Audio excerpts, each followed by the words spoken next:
سیدنا معاذ بن جبل رضی اللہ عنہ سے مروی ہے کہ غزوہ تبوک سے قبل رسول اللہ صلی اللہ علیہ وسلم لوگوں کو لے کر نکلے۔ جب صبح ہوئی تو نماز فجر پڑھائی اور لوگ پھر سوار ہوئے اور چل پڑے۔ جب سورج طلوع ہوا تو رات کو چلتے رہنے کی وجہ سے لوگ اونگھنے لگ گئے، جبکہ سیدنا معاذ رضی اللہ عنہ رسول اللہ صلی اللہ علیہ وسلم کے ساتھ ہی رہے اور آپ صلی اللہ علیہ وسلم کے پیچھے پیچھے چلتے رہے، جبکہ لوگ سواریوں کو چرانے کے لیے ان کو لے کر بڑے راستوں کی طرف الگ ہو گئے۔ بہرحال ادھر سیدنا معاذ رضی اللہ عنہ رسول اللہ صلی اللہ علیہ وسلم کے پیچھے چل رہے تھے۔ ان کی اونٹنی چڑھتی بھی گئی اور چلتی بھی رہی۔ اچانک وہ پھسل پڑی۔ سیدنا معاذ رضی اللہ عنہ نے لگام کھینچی، لیکن وہ دوڑنے لگی اور رسول اللہ صلی اللہ علیہ وسلم کی اونٹنی بھی اس کی وجہ سے بدکنے لگی۔ پھر رسول اللہ صلی اللہ علیہ وسلم نے سر سے کپڑا اٹھایا اور پیچھے متوجہ ہوئے اور دیکھا کہ پورے لشکر میں سے سیدنا معاذ رضی اللہ عنہ ہی آپ صلی اللہ علیہ وسلم کے قریب ہے۔ آپ صلی اللہ علیہ وسلم نے ان کو آواز دیتے ہوئے فرمایا، اے معاذ۔ انہوں نے کہا، جی میں حاضر ہوں اے اللہ کے نبی۔ آپ صلی اللہ علیہ وسلم نے فرمایا، قریب ہو جا۔ پس وہ آپ صلی اللہ علیہ وسلم کے اتنے قریب ہو گئے کہ ایک سواری دوسری کے ساتھ مل گئی۔ پھر رسول اللہ صلی اللہ علیہ وسلم نے فرمایا، میرا یہ خیال تو نہیں تھا کہ لوگ اس قدر ہم سے دور رہ جائیں گے۔ سیدنا معاذ رضی اللہ عنہ نے کہا، اے اللہ کے نبی، لوگوں کو اونگ آنے لگ گئی اور ان کی سواریاں چرنے کے لیے دور دور تک بکھر گئیں۔ رسول اللہ صلی اللہ علیہ وسلم نے فرمایا، میں بھی اونگ رہا ہوں۔ بہرحال جب سیدنا معاذ رضی اللہ عنہ نے دیکھا کہ رسول اللہ صلی اللہ علیہ وسلم ان کے ساتھ خوش ہیں اور ان کے ساتھ خلوت میں ہیں، تو انہوں نے کہا، اے اللہ کے رسول، آپ مجھے ایک ایسی بات پوچھ لینے کی اجازت دیں جس نے مجھے بیمار اور پریشان کر رکھا ہے۔ اللہ کے نبی صلی اللہ علیہ وسلم نے فرمایا، جو چاہتے ہو سوال کر لو۔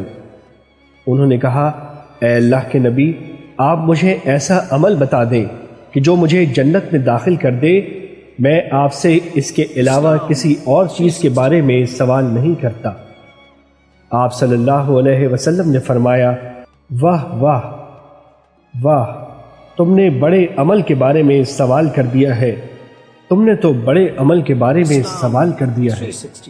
آپ صلی اللہ علیہ وسلم نے 3 دفعہ یہ جملہ دہرایا اور پھر فرمایا، لیکن یہ عمل اس آدمی کے لیے آسان ہے جس کے ساتھ اللہ تعالیٰ بھلائی کا ارادہ کر لے۔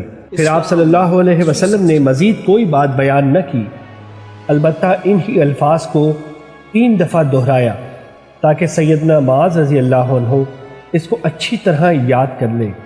پھر آپ صلی اللہ علیہ وسلم نے فرمایا، وہ عمل یہ ہے کہ تم اللہ تعالیٰ اور آخرت کے دن پر ایمان لاؤ، نماز قائم کرو، صرف اللہ تعالیٰ کی عبادت کرو اور اس کے ساتھ کسی چیز کو شریک نہ ٹھہراؤ، اور پھر تم اس سلسلے کو جاری رکھو یہاں تک کہ اسی پر وفات پا جاؤ۔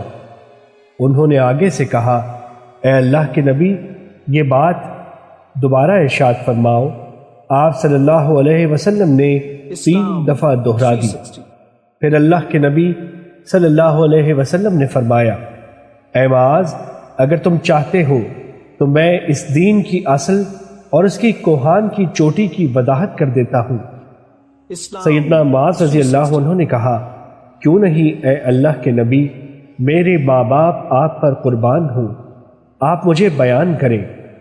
آپ صلی اللہ علیہ وسلم نے فرمایا، اس دین کی اصل یہ ہے کہ تم یہ گواہی دو کہ اللہ تعالیٰ ہی معبود برحق ہے، وہ اکیلا ہے، اس کا کوئی شریک نہیں، اور یہ کہ حضرت محمد صلی اللہ علیہ وسلم اس کے بندے اور رسول ہیں، اور اس دین کا سہارا اور ستون یہ ہے کہ نماز قائم کی جائے اور زکوٰۃ ادا کی جائے، اور اس کی کوہان کی چوٹی جہاد فی سبیل اللہ ہے۔